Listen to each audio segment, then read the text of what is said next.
Comment tu peux prétendre faire du rap sans connaître la discipline? Je trouve ça, c'est un manque de respect pour la discipline, c'est un truc de fou, je comprends pas en fait. J'aime me balader sur la capitale avec une arme. Je suis pas un homme, je suis un animal avec une âme. Ma rage est incurable, ils m'ont rejeté l'ordonnance. Ma passion s'arrête là où mon moche t'es mort commence. Ouais, bien sûr. Déjà, l'image, elle a pris le pas sur la musicalité de l'instant où j'ai décidé de moi de retravailler l'image. J'ai à peu près là, je veux dire, 17 ans de carrière dans le rap et je pense que les 12 premières années, elles étaient uniquement basées sur la rime multisyllabique, les rimes techniques dans tous les sens et sans aucune prétention. Je pense que quand je te parlais du public belge et le rap belge a été focus beaucoup sur Al Capote et Seth Gecko, qui est mon acolyte depuis toujours, parce qu'on était les plus grands rimeurs du rap français de notre époque et avec un style, en faisant passer des saletés à l'intérieur. Du coup, c'est pas tout le monde qui a le décodeur. Il y a des gens qui aimaient simplement le symbole. Oh, c'est des rappeurs, ils disent des trucs de fou. Sauf que je les disais avec beauté. Des choses sales dites avec beauté, tu vois. Et donc, je suis prisonnier à un moment donné d'un public qui a été attiré par un blanc, qui dit des trucs de fou, qui a des punchlines hardcore, mais des fois, il ne réalise pas toute la recherche et toute la technicité de l'écriture. Fais péter le son dans ta caisse, ça c'est obligé, obligatoire. Envoyer des mandats au poteau rêve, c'est... Ouais. Et du coup, j'ai fait la démarche de me tourner vers des artistes lyricistes qu'il y a eu en France, que des mamans, que des gens d'un âge un petit peu plus, même au-dessus du mien, puissent se dire, tu vois, les gens ils sont bêtes des fois, ils disent, ah si ce rappeur-là le valide, c'est qu'il est bon. Entre autres, quand en 2009-2010, j'ai collaboré avec Booba.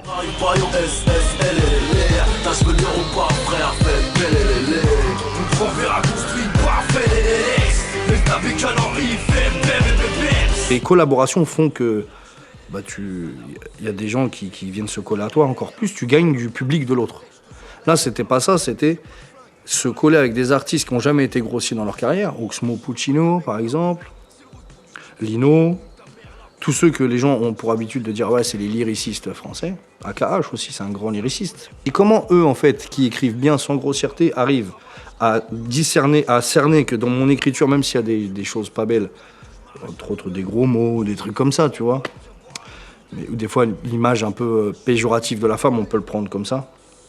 Alors que c'est un amour chien et chat. Je sais rigoler de ça, comme je prendrais pas mal qu'une nana dénonce des trucs sur des mecs, parce que je me sentirais d'une part pas concerné, ou des fois je dis ah, elle a raison en fait. Tu vois, si on mettait un micro dans un vestiaire de femme, on entendrait les saloperies qu'elles disent aussi sur les garçons. Les gens peut-être seraient choqués et se diraient ah, en fait les femmes elles parlent comme ça. Tu vois. Ça c'est du rap de Titi parisien, avec un schlass dans la poche comme un Tunisien. La vie c'est dangereux, on en meurt tout ça. Je suis décontenancé, je comprends pas en fait que la période où le rap est le moins riche, c'est là où il brille de mille feux. La musique est faite par des gens qui sont même pas fans de la discipline du rap. Les petits rappeurs d'aujourd'hui, s'il se peut qu'il y en a qui ne me connaissent même pas. Et moi, pour moi, tu pouvais pas rentrer dans le rap si tu connaissais pas tous les classiques qu'on devait connaître. Prétendre faire du rap si tu connaissais pas les anciens dans la discipline dans laquelle tu étais, par exemple.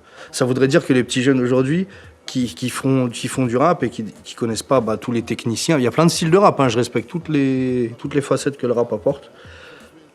Mais ça voudrait dire, si tu fais de l'afro-trap, alors c'est-à-dire que tes maîtres penseurs, c'était Magic System, alors.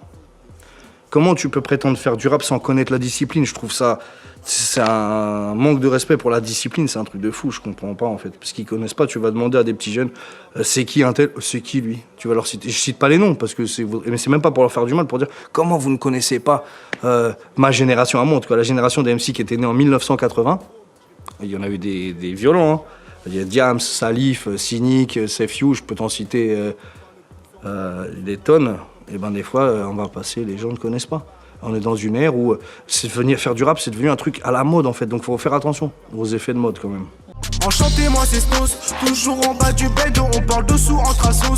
Je vais me laisser pousser la beubare comme le dard sous Kratos, évidemment. Il y a des potes à moi qui disent mais si ton père il sait que tu rappes, il va te niquer. Hein. Alors, tu vois, on se comprend, il va te dire qu'est-ce que tu fais n'importe quoi, parce qu'on peut tous avoir peur que notre enfant fait du rap et il va négliger l'école ou des choses comme ça, tu vois. Cette génération-là, j'ai encore un problème, c'est comme si demain, J'entendais un rappeur dire ouais, j'aime bien, ils s'en battent les couilles. Mais non, frère. C'est pas un match de foot. Hein. Le dernier des footballeurs, il peut pas être bon en faisant.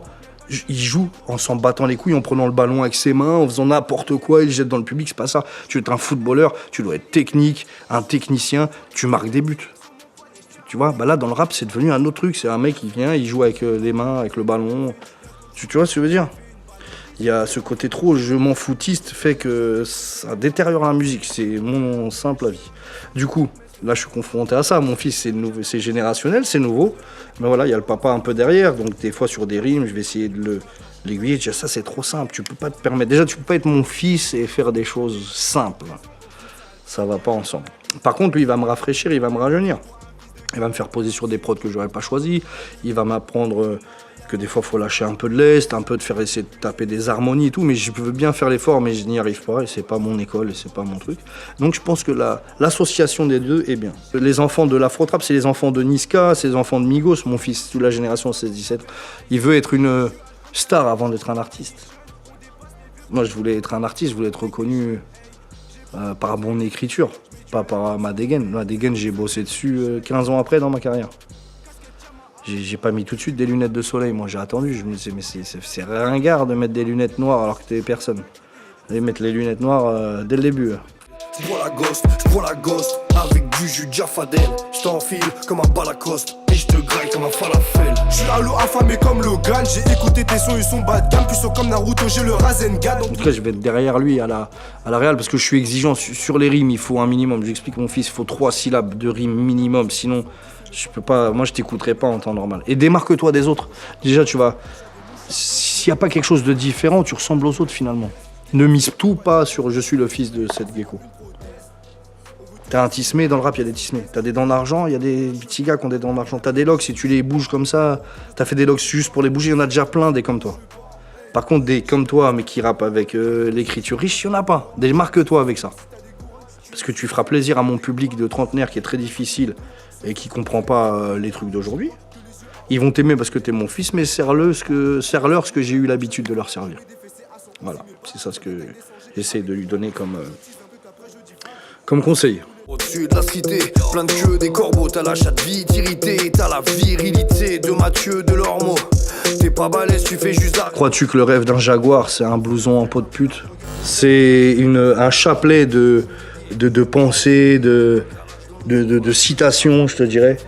Et que pour une fois, j'ai essayé d'alléger les grossièretés, parce que c'est un pays de bien-penseurs, la France. Tu vois, je me suis dit, là, quand même, il faut que je fasse un effort sur certains titres, pour que des gens puissent s'y intéresser, que je peux avoir une carte de visite comme le morceau Titi Parisien. C'est-à-dire que je peux toucher des gens qui se rallient à ma cause sans leur mettre un morceau où il y a des bêtises dedans, tu vois. Donc je trouve que le morceau Sur le cœur, et choisir laquelle est la meilleure dedans, ce serait comme si tu me demandais lequel de mes enfants je préfère et que je les aime tous autant qu'ils sont, malgré leurs différences. Mais j'adore mieux vaut habiter le trou du cul du monde qu'un monde de trous du cul. Barlou, moi, original Barlou.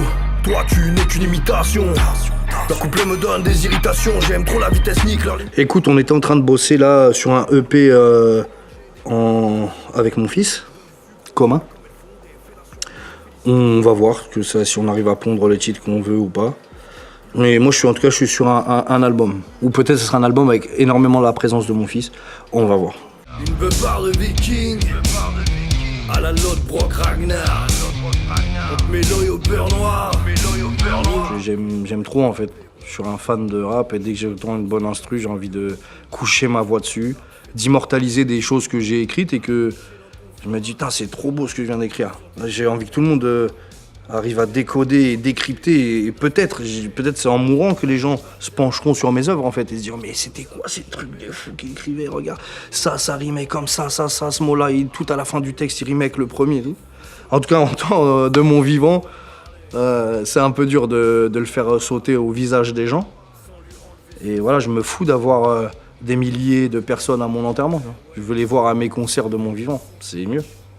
C'est pas trop ce qui se passe. Mais on se bat et moi c'est juste la passion du rap qui fait que je rappe. Je suis un protectionniste de ce truc-là et je suis sûr et convaincu que ça reviendra. Et le public belge et les rappeurs belges en tout cas en sont la preuve. Rien ne tombe à part mes potes en prison, le Rebs, c'est pas le Jackie Show. Jugé par défaut, sucé par des folles, bercé par des flots. La concurrence est déjà quelque chose.